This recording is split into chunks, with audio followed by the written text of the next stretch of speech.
नमस्कार। आज हम बात करने वाले हैं एक बहुत ही खास, एक बहुत ही पावरफुल माइंडसेट के बारे में। इसे कहते हैं ईगल माइंडसेट।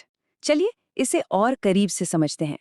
क्या कभी ऐसा महसूस होता है कि दिन भर की जो छोटी छोटी परेशानियां हैं ना, वो हमारे बड़े सपनों पर हावी हो जाती हैं? ये एक बहुत ही आम बात है, लेकिन आज हम जानेंगे कि इससे ऊपर कैसे उठा जाए। तो चलिए सबसे पहले उस फीलिंग को समझते हैं जब हम छोटी छोटी चीज़ों में फंस जाते हैं और हमारा नज़रिया ज़मीनी हो जाता है, जो हमारी तरक्की को रोक देता है। ज़रा सोच कर देखिए, जब हम हर छोटी मोटी चीज़ में उलझे रहते हैं तो ऐसा लगता है जैसे हर मुश्किल एक पहाड़ जैसी बन गई है ना? अनगिनत ईमेल्स, काम की डेडलाइन और निजी परेशानियां, ये सब मिलकर हम पर एक तरह का दबाव बना देते हैं। और फिर होता क्या है? होता ये है कि हमारा सारा ध्यान, सारी एनर्जी बस इन छोटी छोटी आग को बुझाने में ही निकल जाती है, और जो हमारे बड़े सपने हैं वो कहीं पीछे धुंधले पड़ने लगते हैं। और नतीजा, हम वहीं के वहीं रह जाते हैं। ऐसा लगता है कि रास्ता पूरी तरह से ब्लॉक हो गया है और हम आगे बढ़ ही नहीं पा रहे। तो सवाल ये है कि इस चक्र से बाहर निकला कैसे जाए? इसका जवाब है एक बिल्कुल नया नजरिया, एक बिल्कुल नया पर्सपेक्टिव। चलिए जानते हैं ईगल माइंडसेट के बारे में, जो हमें इन सब से ऊपर उठकर देखना सिखाता है। तो ये ईगल माइंडसेट आखिर है क्या भला? देखिए, बहुत सिंपल शब्दों में ये एक कला है अपने बड़े लक्ष्यों को छोटी मोटी परेशानियों से कहीं ऊपर रखने की। इससे दिमाग में एक गजब की क्लैरिटी आती है, ठीक वैसे ही जैसे एक बाज आसमान से हर चीज साफ देख सकता है। इस पूरी सोच का जो निचोड़ है ना, वो इस एक लाइन में है: चुनौतियों से रुको मत, बल्कि उनसे ऊपर उठो। ये हमें रिएक्ट करने के बजाय सोच समझकर एक्शन लेने के लिए इंस्पायर करता है। इसको ऐसे समझिए, इमेजिन कीजिए एक बाज को जो आसमान में बहुत ऊंचाई पर उड़ रहा है।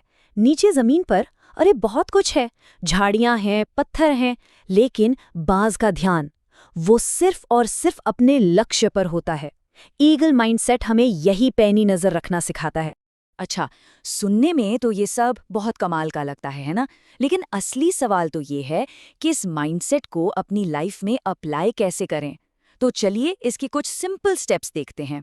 इसके लिए ना बस 3 सिंपल स्टेप्स हैं। सबसे पहला, एक्सेप्ट कीजिए कि हाँ, मुश्किलें तो आएंगी, उनसे भागना नहीं है। दूसरा, उन मुश्किलों को जमीन पर खड़े होकर मत देखिए, अपना पर्सपेक्टिव ऊंचा उठाइए। और तीसरा, कुछ भी हो जाए, अपना फोकस हमेशा अपने सबसे जरूरी गोल पर बनाए रखिए। और जानते हैं, जब हम ऐसा करना शुरू कर देते हैं तो पूरा का पूरा नज़ारा ही बदल जाता है। ये होती है एक डिसिप्लिन सोच की पावर, जहां हम हालात के गुलाम नहीं रहते, बल्कि अपनी सोच के मालिक बन जाते हैं। अब जरा इन दोनों नजरियों में फर्क देखिए। एक तरफ है जमीनी नजरिया, जहां सिर्फ रुकावटें ही रुकावटें दिखती हैं और रास्ता एकदम बंद लगता है। और दूसरी तरफ है ईगल का नजरिया, जहां फोकस सीधा लक्ष्य पर है और वही रुकावटें अब कितनी छोटी लग रही हैं, है ना? रास्ता एकदम साफ। तो आखिर में इस सोच से मिलता क्या है?